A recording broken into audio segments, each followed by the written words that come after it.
विशुद्धं परं सच्चिदानन्दरूपं गुणाधारमाधारहीनं वरेण्यं महान्तं विभान्तं गुहान्तं गुणान्तं सुखान्तं परं धाम रामं प्रपद्ये। शिवं नित्यमेकं विभुमतारकाख्यं सुखाकारमाकारशून्यं सुमान्यं महेशं कलेशं सुरेशं परेशं नरेशं निरीशं परिशं प्रपद्ये। यदा वर्ण्यत कर्णमूले अन्तकाले शिवो राम रामेति रामेति काश्याम् एकं परं तारक ब्रह्मरूपं भजेम भजेम भजेम भजेम।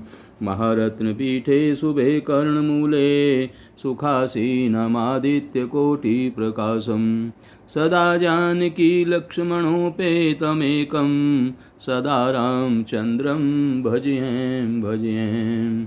मनोजवं मारुतुल्यवेगं जितेन्द्रियं बुद्धिमतां वरिष्ठं वातात्मजं वानरयूथमुख्यं श्रीरामदूतं शरणं प्रपद्ये। नारायणं नमस्कृत्यं नरं चैव नरोत्तमं देवीं सरस्वतीं व्यासं ततो जयमुदीरयेत्। वसुदेवसुतं देवं कंसचाणूरमर्दनं देवकी परमानन्दं कृष्णं वन्दे जगद्गुरुं। श्रीकृष्ण गोविंद हरे मुरारे हे नाथ नारायण वासुदेवा। श्रीकृष्ण गोविंद हरे मुरारे हे नाथ नारायण वासुदेवा। श्रीकृष्ण गोविंद हरे मुरारे हे नाथ Narayan Vasudeva. Shri Harihar charitable and welfare trust के तत्वावधान में आप श्री राम कथा श्रवण कर रहे हैं और आपने श्रवण किया कि भगवान ने रामेश्वर की स्थापना करके समुद्र पर पुल बांध दिया और सारी सेना समुद्र के पार उतर गई। अब जब पार उतर गए तो जामवंत ने सलाह दी कि हे प्रभु, रावण को एक मौका और देना चाहिए, इस बार अंगद को आप भेजिए। तो इस बार अंगद जी भगवान का दूत बन करके रावण के पास में जा रहे हैं। अंगद जी बड़े प्रसन्न हुए, उन्होंने भगवान के चरणों की वंदना करी। अंगद ने कहा, बंदी चरण उर धरि प्रभुताई, अंगद चले हूँ सबहि सिरुनाई। प्रभु प्रताप उर सहज यशंका, रन बांकुरा बाली सुत बंका। पुर पैठत रावण कर बेटा, खेलत रहा सो होई गए भेटा। बात ही बात करस बढ़ियाई, जुगल अतुल बल पुनि तरुनाई। अंते ही अंगद कहुलात उठाई, गही पद पट के भूमि भवाई। निशिचर निकट देखी भट डारी, निशिचर निकट देखी भट भारी। जह तै चले न सकहीं पूरा पुकारी, एक एक सन मर मुन कहीं। समुझिता सुबद चुप करी रही, भयउ कोलाहल नगर मझारी। आवा कपिलंका जेहि जारी, अब धो कहा करहि कर तारा। अति सभीत सब करहि विचारा, बिन पूछे मगु देहि देखाई। जेहि बिलोक सोई जाई सुकाई, मंगल भवन अमंगल हारी।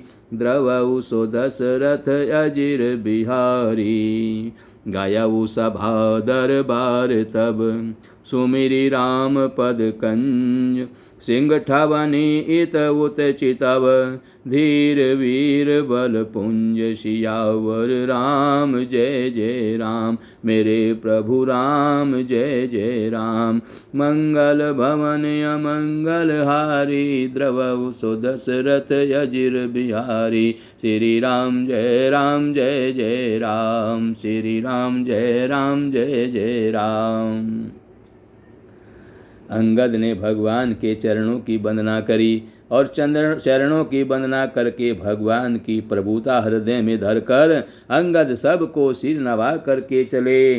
प्रभु के प्रताप को हृदय में धारण किए हुए रणबांकुरे वीर बाली पुत्र स्वाभाविक ही निर्भय हैं।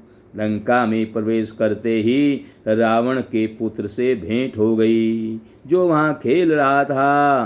अंगद ने विचार किया, इस रावण के पुत्र का नाम अक्षय कुमार था अंगद ने विचार किया कि ये रावण का पुत्र यहाँ खेल रहा है, तो बातों बातों में ही, क्योंकि हनुमान जी ने अक्षय कुमार को मार डाला था और जिसका अंगद को भय था, अब अंगद को कोई भय नहीं है, निर्भय है। इसलिए बातों बातों में ही रावण का जो पुत्र यहाँ खेल रहा था, दोनों में झगड़ा बढ़ गया, क्योंकि दोनों ही अतुलनीय बलवान थे और फिर दोनों की युवावस्था थी। उसने अंगद पर लात उठाई, अंगद ने वही पैर पकड़कर उसे घुमाकर जमीन पर दे पटका, उसको मार गिराया। राक्षस के समूह भारी योद्धा देख करके जहाँ तहाँ भाग चले, वे डर के मारे पुकार भी न मचा सके। एक दूसरे को मर्म यानी असली बात नहीं बतलाते। उस रावण के पुत्र का वध समझकर सब चुप मार कर रह जाते हैं। रावण के पुत्र की मृत्यु जानकर और राक्षसों को भय के मारे भागते देखकर नगर भर में कोलाहल मच गया कि जिसने लंका जलाई थी वही बानर फिर आ गया। सब अत्यंत भयभीत होकर विचार करने लगे कि विधाता अब न जाने क्या करेगा। वे बिना पूछे ही अंगद को रावण के दरबार की राह बता देते हैं। जिसे ही वे देखते हैं वही डर के मारे सूख जाता है। श्री राम जी के चरण कमलों का स्मरण करके अंगद रावण की सभा के द्वार पर गए और वे धीर वीर और बल की राशि अंगद सिंह की सी एंड यानी शान से इधर उधर देखने लगे। तुरंत ही उन्होंने एक राक्षस को भेजा और रावण को अपने आने का समाचार सूचित किया। सुनते ही रावण हंसकर बोला, बुला लाओ, देखें कहाँ का बंदर है। आज्ञा पाकर बहुत से दूत दौड़े और बानरों में हाथी के समान अंगद को बुला लाए। अंगद ने रावण को ऐसे बैठे हुए देखा जैसे कोई प्राण युक्त सजीव काजल का पहाड़ हो। ऐसा अंगद ने देखा। भुजाएं वृक्षों के और सिर पर्वतों के शिखर के समान हैं। रोमावली मानो बहुत ही लताएं हैं और मुख नाक नेत्र और कान पर्वत की कंदराओं और खों के बराबर हैं। अत्यंत बलवान बांके वीर अंगद सभा में गए। बाली के पुत्र अंगद सभा में गए। वे मन में जरा भी नहीं झिझके।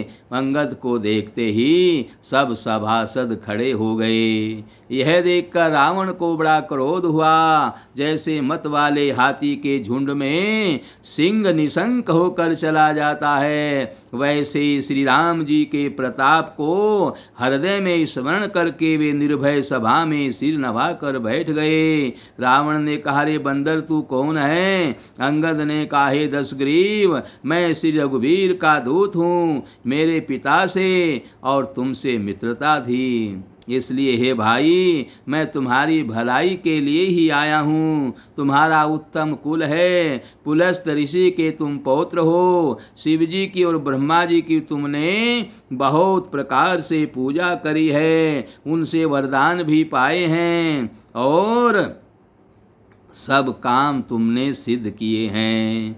लोकपालों और सब राजाओं को तुमने जीत लिया है। राजमद से यहाँ मोहवश तुम जगत जननी सीता को हर लाए हो। अब तुम मेरे शुभ वचन, मेरी हित भरी सलाह सुनो।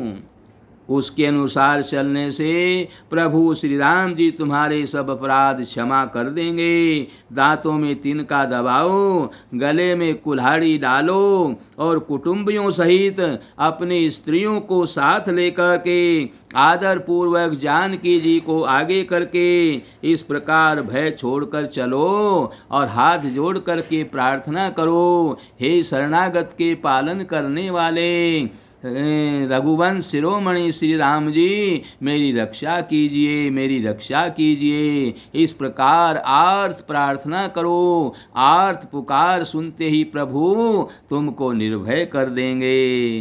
रावण ने कहा, अरे बंदर के बच्चे, संभाल कर बोल। अरे मूर्ख, मुझ देवताओं के शत्रु को तूने जाना नहीं।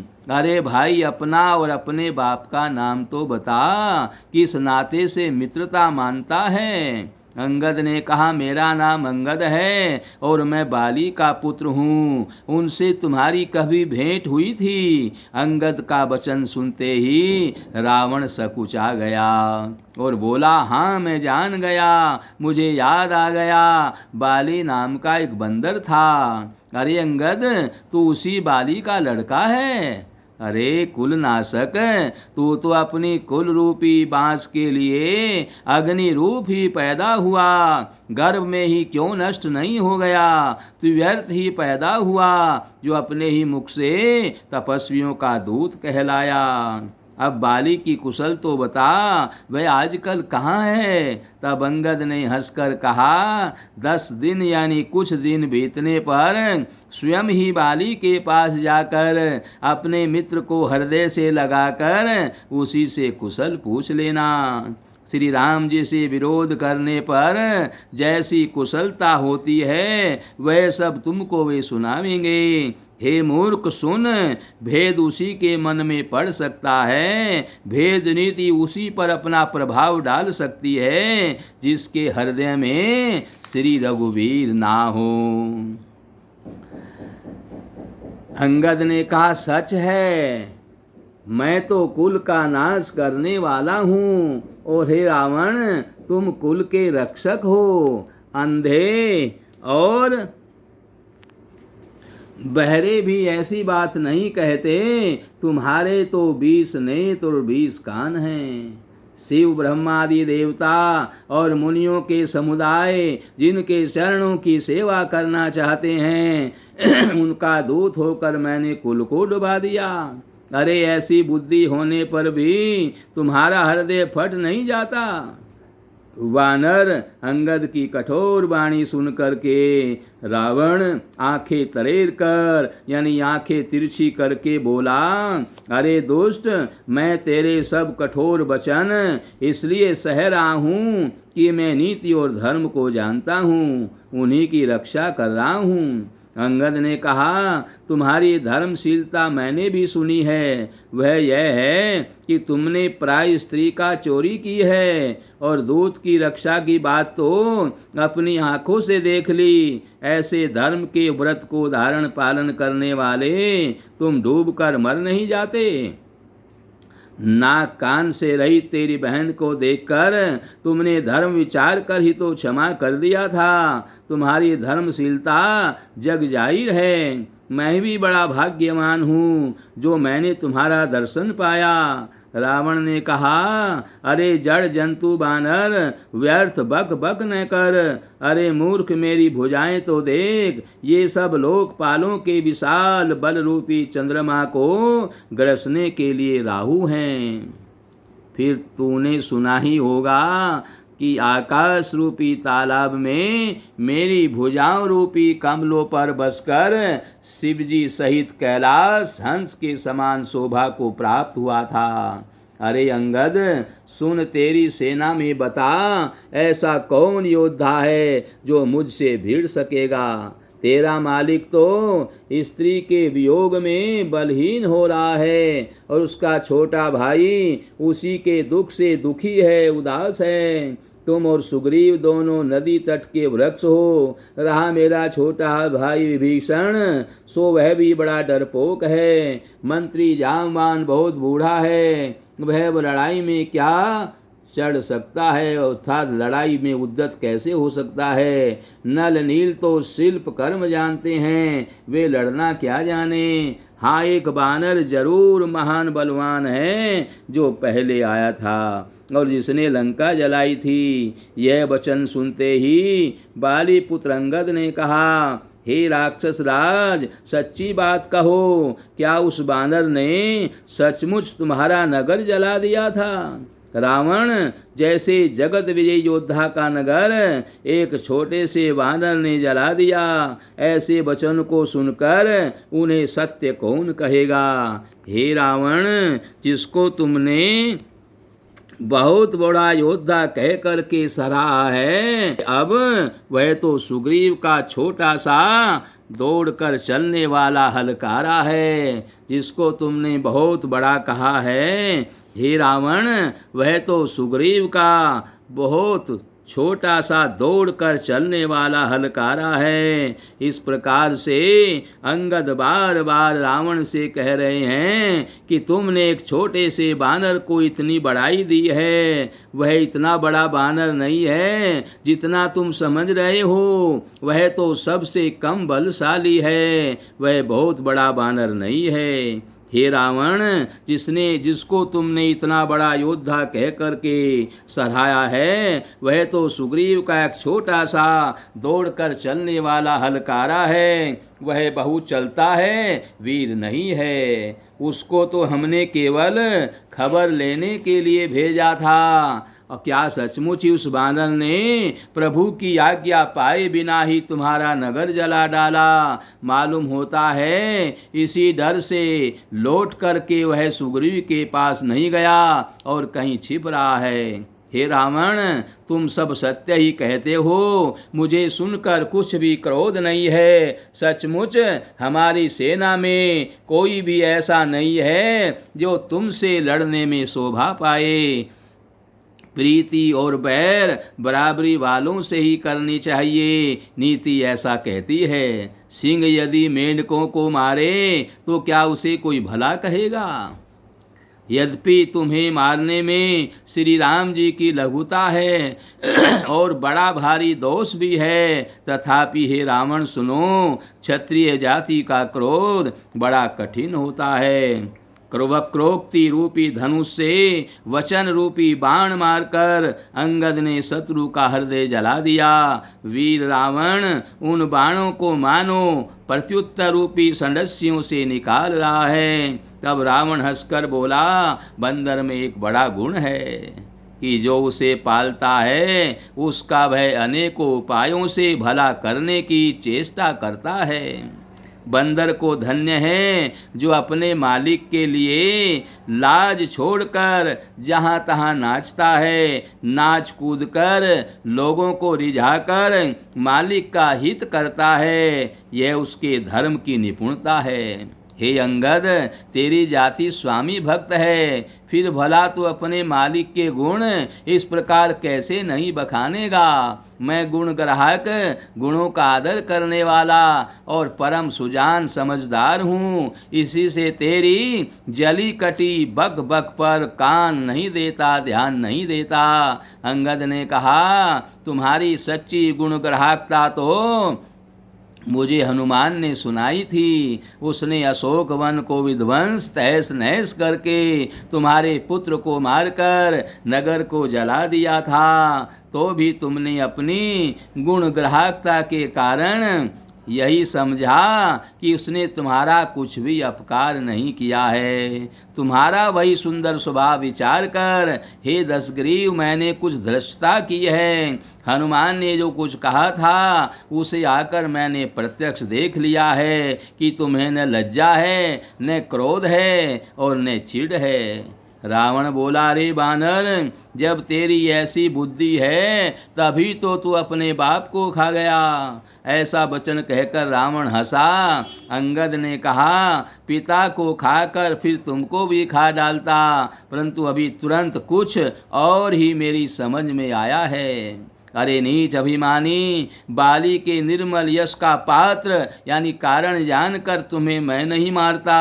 अरे रावण, यह तो बता कि जगत में कितने रावण हैं। मैंने जितने रावण अपने कानों से सुन रखे हैं उन्हें सुन। एक रावण तो बाली को जीतने पाताल में गया था, तब बच्चों ने उसे घुड़साल में बांध करके रखा था। अरे बालक खेलते थे और जा जाकर उसको लात मारते थे। बाली को दया लगी तब उन्होंने उसे छुड़ा दिया था। फिर एक रावण को सहस्रबाहु ने देखा और उसने दौड़कर उसको एक विशेष प्रकार के विचित्र जंतु की तरह समझ करके पकड़ लिया था। तमाशे के लिए वह उसे अपने घर ले आया। तब पुलस्त्य ऋषि ने जाकर के उसको छुड़ाया।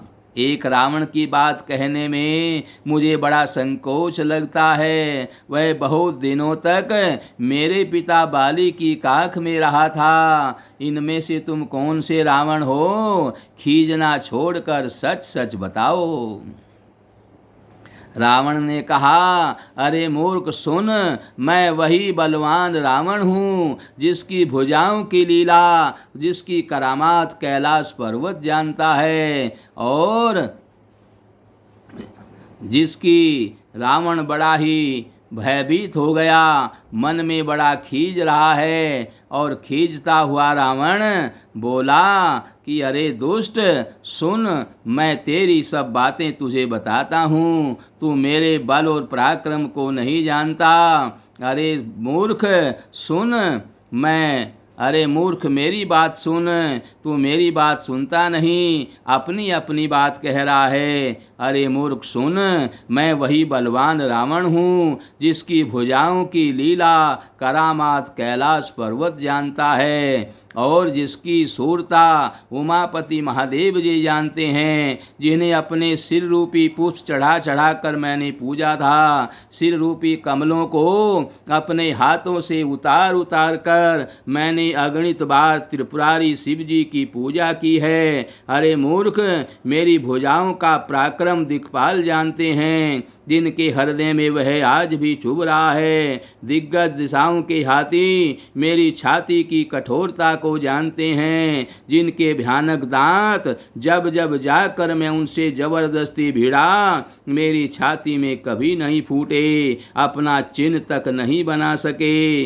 बल्कि मेरी छाती से लगते ही वे मूली की तरह टूट गए, जिसके चलते समय पृथ्वी इस प्रकार हिलती है जैसे मतवाले हाथी के चढ़ते समय छोटी नाव। मैं वही जगत प्रसिद्ध प्रतापी रावण हूँ। अरे झूठी बकवाद करने वाले, क्या तूने मुझको कानों से कभी नहीं सुना? उस महान प्रतापी और जगत प्रसिद्ध रावण को मुझे तू छोटा कहता है। अरे मनुष्य की बड़ाई करता है। अरे दुष्ट असभ्य तुच्छ बंदर, अब मैंने तेरा ज्ञान जान लिया। रावण के ये वचन सुनकर अंगद क्रोध सहित वचन बोले, अरे नीच अभिमानी, संभाल कर सोच समझ कर तू नहीं बोल रहा है। जिनका फरसा सहस्र बाहु की भुजाओं की अपार वन को जलाने के लिए अग्नि के समान था, जिनके फरसा रूपी समुद्र की तीव्र धारा में अनगिनत राजा अनेकों बार डूब गए, उन परशुराम जी का गर्व जिन्हें देखते ही भाग गया। अरे अभागे 10 शीश वे मनुष्य क्यों कर हैं? क्यों रे मूर्ख उद्दंड, श्री रामचंद्र जी मनुष्य हैं, कामदेव भी क्या धनुर्धारी है, और गंगा जी क्या नदी है, कामधेनु क्या पशु है, कल्प वृक्ष क्या पेड़ है, अन्न भी क्या दान है, और अमृत क्या रस है। गरुड़ जी क्या पक्षी हैं, शेष जी क्या सर्प हैं। अरे रावण, चिंतामणि भी क्या पत्थर है। अरे ओ मूर्ख सुन, बैकुंठ भी क्या लोक है, और श्री रघुनाथ जी की अखंड भक्ति क्या और लाभों जैसा ही लाभ है। सेना समेत तेरा मान मत कर, अशोक वन को उजाड़ कर, नगर को जलाकर और तेरे पुत्र को मारकर जो लौट गए तो उनका कुछ भी ना बिगाड़ सका। क्यों रे दुष्ट, वे हनुमान जी हैं।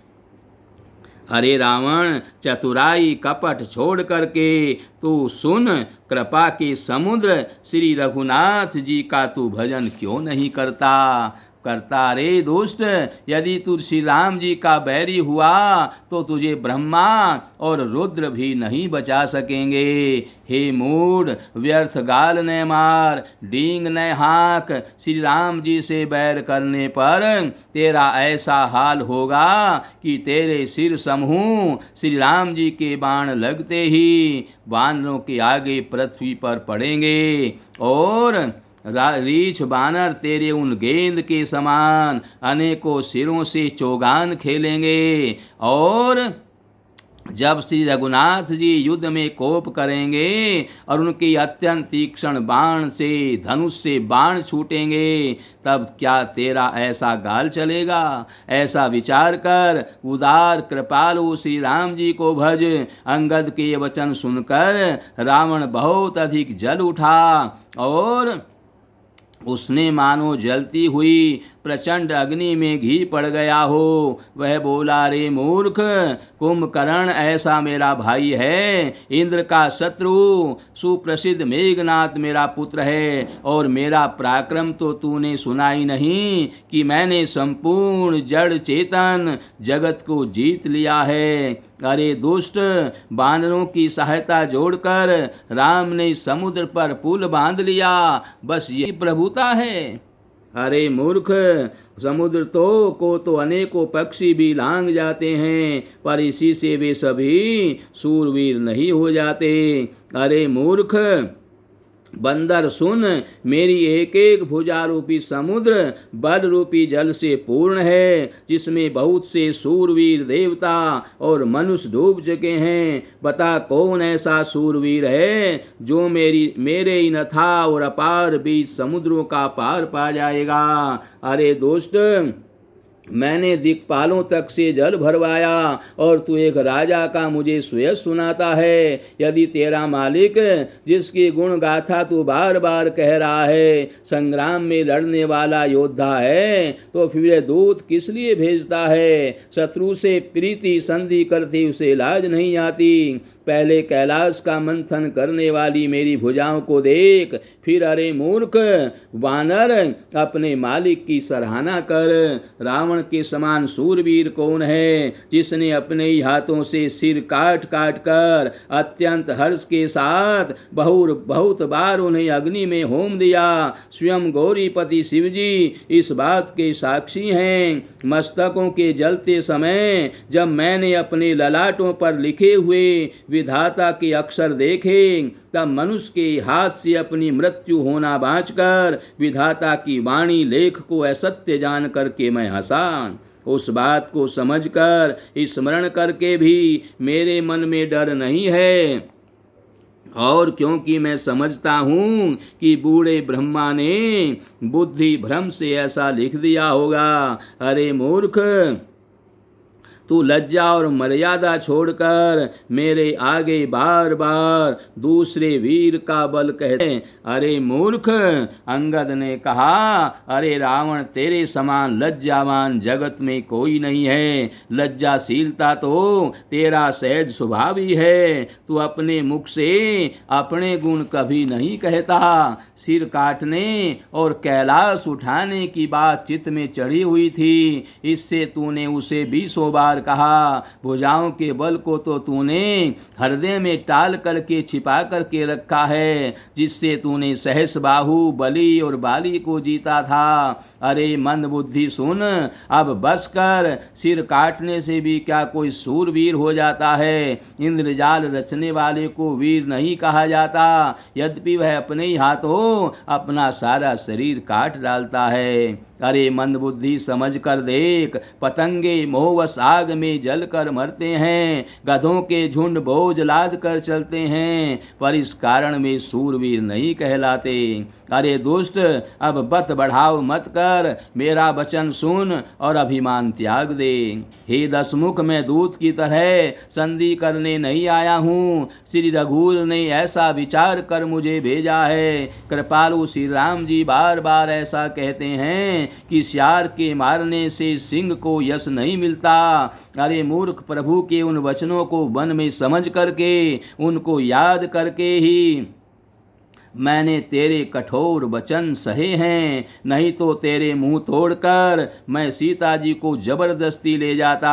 अरे अधम, देवताओं के शत्रु, तेरा बल तो मैंने तभी जान लिया था जब तू पराई स्त्री को हरण करके चुपचाप चुरा करके लाया था। तू राक्षसों का राजा बड़ा अभिमानी है, परंतु मैं तो श्री रघुनाथ जी के सेवक, सुग्रीव का दूत, सेवक का भी सेवक हूँ। यदि मैं श्री राम जी के अपमान से न डरूं तो तेरे देखते देखते ऐसा तमाशा करूं, तुझे जमीन पर पटक कर तेरी सेना का संहार करके और तेरे गांव को चौपट करके नष्ट भ्रष्ट करके, अरे मूर्ख, तेरी युवती स्त्रियों सहित जानकी जी को ले जाऊं। यदि ऐसा न करूं तो भी इसमें कोई बड़ाई नहीं है। मरे हुए को मारने में कुछ भी पुरुषत्व नहीं, बहादुरी नहीं है। वाम मार्गी, कामी, कंजूस, अत्यंत मूढ़, अति दरिद्र, बदनाम और बहुत बूढ़ा, नित्य का रोगी, निरंतर क्रोध युक्त रहने वाला, भगवान विष्णु से विमुख, वेद और संतों का विरोधी, अपनी ही शरीर पोषण करने वाला, पराई निंदा करने वाला और पाप की खान महापापी, ये 14 प्राणी जीते ही मुर्दे के समान हैं। अरे दुष्ट, ऐसा विचार कर, मैं तुझे नहीं मारता।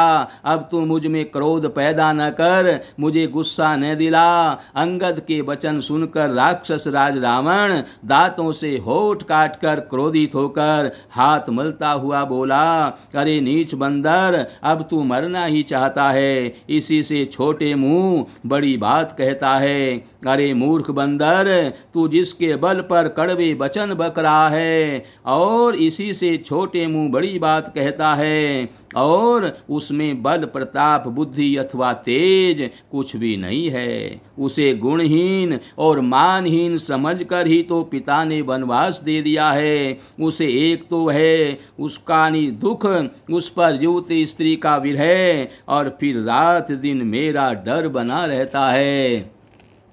जिनके बल का तुझे गर्व है मूर्ख, ऐसे अनेकों मनुष्यों को तो राक्षस रात दिन खाया करते हैं। अरे मूढ़, जिद छोड़कर समझ विचार कर। जब उसने श्री राम जी की निंदा की तब तो कपिश्रेष्ठ अंगद अत्यंत क्रोधित हुए, क्योंकि शास्त्र ऐसा कहता है, जो अपने कानों से भगवान विष्णु और शिव की निंदा सुनता है उसे गोवध के समान पाप लगता है। वानर श्रेष्ठ अंगद बहुत जोर से कटकटाई शब्द किया और उन्हें तमक कर जोर से अपने दोनों भुज दंडों को पृथ्वी पर दे मारा। पृथ्वी हिलने लगी, जिससे बैठे हुए सभासद गिर पड़े और भयरूपी पवन भूत से ग्रस्त होकर भाग चले। रावण गिरते गिरते संभल करके उठा, उसके अत्यंत सुंदर मुकुट पृथ्वी पर गिर पड़े। कुछ तो उसने उठाकर अपने सिरों पर धारण कर लिया और कुछ अंगद ने उठाकर प्रभु श्री रामचंद्र जी के पास फेंक दिए। मुकुटों को आते देखकर वानर भागे, सोचने लगे, विधाता, क्या दिन में ही उल्कापात होने लगा, तारे टूट कर गिरने लगे, अथवा क्या रावण ने क्रोध करके 4 वज्र चलाए हैं जो बड़े धाय के साथ वेग के साथ आ रहे हैं। प्रभु ने उनसे हंसकर कहा, मन में डरो नहीं, ये न उल्का है, न वज्र है, न केतु या राहु ही है। अरे भाई, ये तो रावण के मुकुट हैं जो बाली पुत्र अंगद के फेंके हुए आ रहे हैं। पवन पुत्र हनुमान जी ने उछल कर उनको हाथ से पकड़ लिया और लाकर प्रभु के पास रख दिया। रीछ और बानर तमाशा देखने लगे। उनका प्रकाश सूर्य के समान था। वहाँ सभा में क्रोध युक्त रावण सबसे क्रोधित होकर कहने लगा कि बंदर को पकड़ लो और पकड़ कर मार डालो। अंगद यह वचन सुनकर मुस्कुराने लगे। रावण फिर बोला, इसे मारकर सब योद्धा तुरंत दौड़ो और जहाँ कहीं रीछ बानरों को पाओ वहीं खा डालो। पृथ्वी को बंदर से रहित कर दो और जाकर दोनों तपस्वी भाइयों को राम लक्ष्मण को जीते जी पकड़ लो। रावण के ये कोप भरे वचन सुनकर तब युवराज अंगद क्रोधित होकर बोले, तुझे गाल बजाते लाज नहीं आती? अरे निर्लज, अरे कुलनाशक, गला काट कर आत्महत्या करके मर जा। तेरा बल मेरा बल देख कर भी क्या तेरी छाती नहीं पड़ती? अरे स्त्री के चोर, अरे कुमार्ग पर चलने वाले, अरे दुष्ट पाप की राशि, मंद बुद्धि और कामी, तू सन्निपात में क्या दुर्वचन बोल रहा है? अरे दुष्ट राक्षस, तू काल के बस हो गया है। इसका फल तू आगे बानर और भालुओं के चपेटे लगने पर पावेगा। राम मनुष्य ऐसा वचन कहते हुए, अरे अभिमानी, तेरी जीभ नहीं गिर पड़ती? इसमें संदेह नहीं है कि तेरी जीभें अकेले नहीं वरम सिरों के साथ रणभूमि में गिरेंगी। हे दशकंद, जिसने एक ही बाण से बाली को मार डाला वह मनुष्य कैसे है? अरे कुजाति, अरे जड़, 20 आंखें होने पर भी तू अंधा है। तेरे जन्म को धिक्कार है। श्री रामचंद्र जी के बाण समूह तेरे रक्त की प्यास से प्यासे हैं, वे प्यासे ही रह जाएंगे। इस डर से, अरे कड़वी बकवाद करने वाले नीच राक्षस, मैं तुझे छोड़ता हूँ। मैं तेरे दांत तोड़ने में समर्थ हूँ, पर क्या करूं? श्री रघुनाथ जी ने मुझे आज्ञा नहीं दी। ऐसा क्रोध आता है कि तेरे 10 मुंह तोड़ डालूं और तेरी लंका को पकड़कर समुद्र में डुबा दूं। तेरी लंका गूलर के फल के समान है। तुम सब कीड़े उसके भीतर अज्ञानवश निडर होकर बस रहे हो। मैं बंदर हूँ, मुझे इस फल को खाते क्या देर लग रही है। और पर उदार कृपालु श्री रामचंद्र जी ने वैसी आज्ञा नहीं दी। अंगद की युक्ति सुनकर रावण मुस्कराया और बोला, रे मूर्ख, बहुत झूठ बोलना तूने कहाँ से सीखा? बाली ने कभी ऐसा गाल नहीं मारा। जान पड़ता है तू तपस्वियों से मिलकर लबार हो गया है। अंगद ने कहा, रे 20 भुजा वाले, यदि तेरी 10 जीभें मैंने नहीं उखाड़ ली तो सचमुच मैं लबारी हूँ। श्री रामचंद्र जी के प्रताप को समझकर स्मरण करके अंगद क्रोधित होकर उठे और उन्होंने रावण की सभा में प्रण करके दृढ़ता के साथ अपना पैर जमा दिया और कहा, रे मूर्ख, यदि तू मेरा चरण हटा सके तो श्री राम जी लौट जाएंगे। मैं सीता जी को हार गया। रावण ने कहा, रे सब वीरों सुनो, पैर पकड़कर बंदर को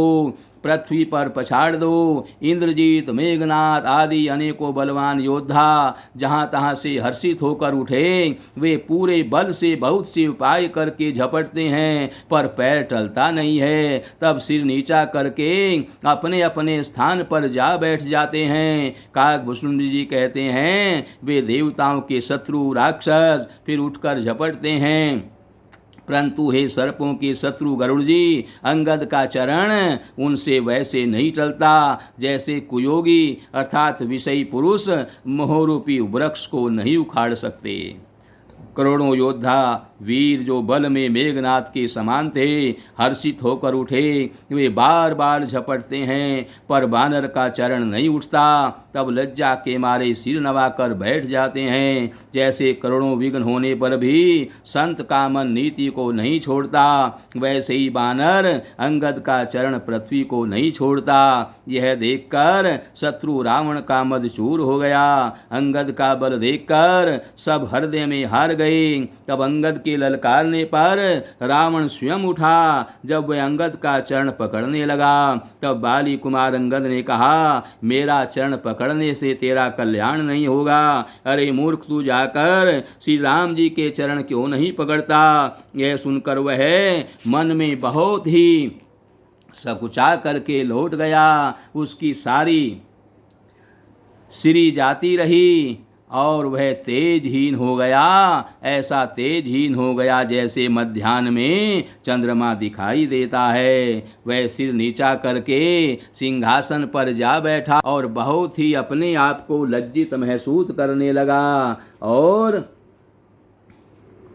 मानो सारी संपत्ति गंवा करके बैठा हो। श्री रामचंद्र जी जगत भर के आत्मा और प्राणों के भी स्वामी हैं, उनसे विमुख रहने वाला शांति कैसे पा सकता है। भगवान शिव कहते हैं कि हे उमा, जिन श्री रामचंद्र जी के भ्रू विलास भों के इशारे से विश्व उत्पन्न होता है और फिर नाश को प्राप्त होता है, जो तरण को वज्र और वज्र को तरण बना देते हैं, अत्यंत निर्बल को महान बर्बल और महान प्रबल को अत्यंत निर्बल कर देते हैं, उनके दूत का प्रण कहो कैसे टल सकता है। फिर अंगद ने अनेकों प्रकार से नीति कही, फिर रावण ने नहीं माना, क्योंकि उसका काल निकट आ गया था। शत्रु के गर्व को चूर करके अंगद ने उसको श्री प्रभु श्री राम जी का सुयश सुनाया और फिर वह राजा बाली का पुत्र यह कह करके चल दिया, रणभूमि में तू खेला खेला करके न मारूं, तब तक अभी पहले से क्या बड़ाई करूं। अंगद ने पहले ही सभा में आने से पूर्व ही उसके पुत्र को मार डाला था। वह संवाद सुनकर रावण बड़ा दुखी हो गया। अंगद का प्रण सफल देखकर सब राक्षस भय से व्याकुल हो गए। शत्रु के बल का मर्दन कर बल की राशि बाली पुत्र अंगद जी ने हर्षित होकर आकर के श्री रामचंद्र जी के चरण पकड़ लिए। उनका शरीर पुलकित है और नेत्रों में आनंदाश्रुओं का जल भरा है। संध्या हो गई जानकर दशग्रीव बिलखता हुआ उदास होकर महल में गया। मंदोदरी ने रावण को समझा करके फिर कहा, और मंदोदरी क्या समझा रही है ये आप कल श्रवण करेंगे। यहीं पर कथा का विश्राम है।